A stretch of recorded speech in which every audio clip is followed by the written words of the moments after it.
This is Dan Dix here reporting for Press for Truth with breaking news. Former U.S. President Donald Trump has just suggested this morning that the DA may be arresting him this coming Tuesday, March the 21st. This all stems from Manhattan prosecutors' investigations into $130,000 that was paid out as hush money to the adult film actor Stormy Daniels. Donald Trump then called on his supporters on his Truth social media platform to protest and to take the nation back. Some commentators have interpreted this as a call to violence, while others are suggesting that this is going to guarantee a landslide win for Donald Trump if the DA should arrest him on Tuesday. But is it simply a coincidence that Donald Trump and Vladimir Putin, who, as I reported on yesterday, are both being called to be arrested at the exact same time? And is it a coincidence that all this is happening in the midst of a potential global banking collapse that is designed to eventually usher in global CBDCs? Just ask yourself,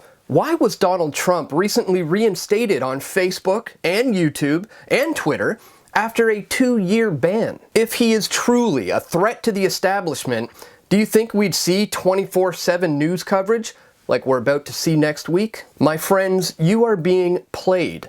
Every election is a dog and pony show, and this one is no different simply because it involves Donald Trump. Ron Paul was a real threat to the establishment, but he was silenced by the media and his delegates were stolen. That's because real threats to the status quo are ignored, not praised or ridiculed. Did you know that Ronald Reagan once said that if he was elected, he would investigate the Trilateral Commission? He even said he would never allow George Bush Sr. into his administration because he was a member of the Trilateral Commission and the Council on Foreign Relations. We all know how that turned out. Donald Trump is a 21st century Ronald Reagan. He calls out George Soros by name, and he threatens to expose people like Hunter Biden. But the reality is that if Trump was not in on this, he would be ignored or killed right now. He is no threat to the deep state establishment whatsoever.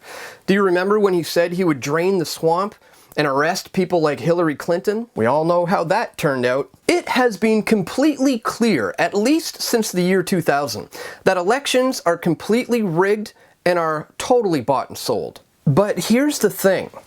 People used to have a pretty good grasp on this false left-right paradigm. They were seeing through this charade of Democrats versus Republicans and libertarians versus conservatives. But Trump's role has been to completely undo that process. He's got people interested in voting rather than secession and decentralization. People now want to try to fix Washington rather than ignore it. They want to make America great again rather than dissolve the Union.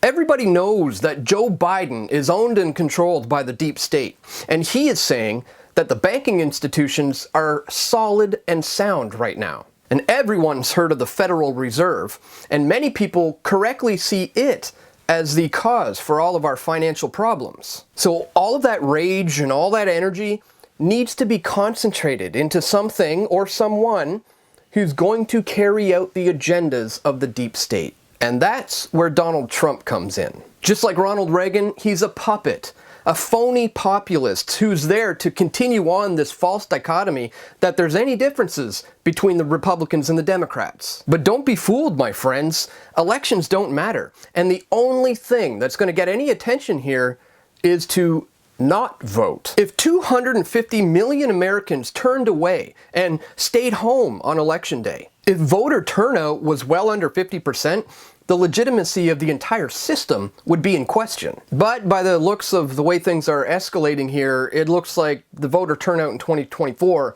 is probably going to be pretty massive. Which, unfortunately, is the complete opposite direction that we should be heading. Let me know what you guys think. Do we just have two wings of the same bird here? Two sides of the same coin? A couple of puppets on a string who are just perpetuating the false left-right paradigm?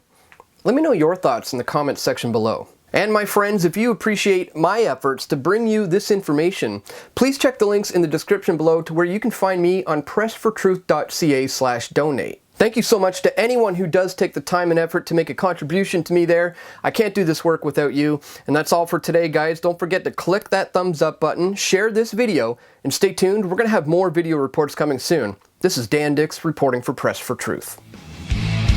We all want truth.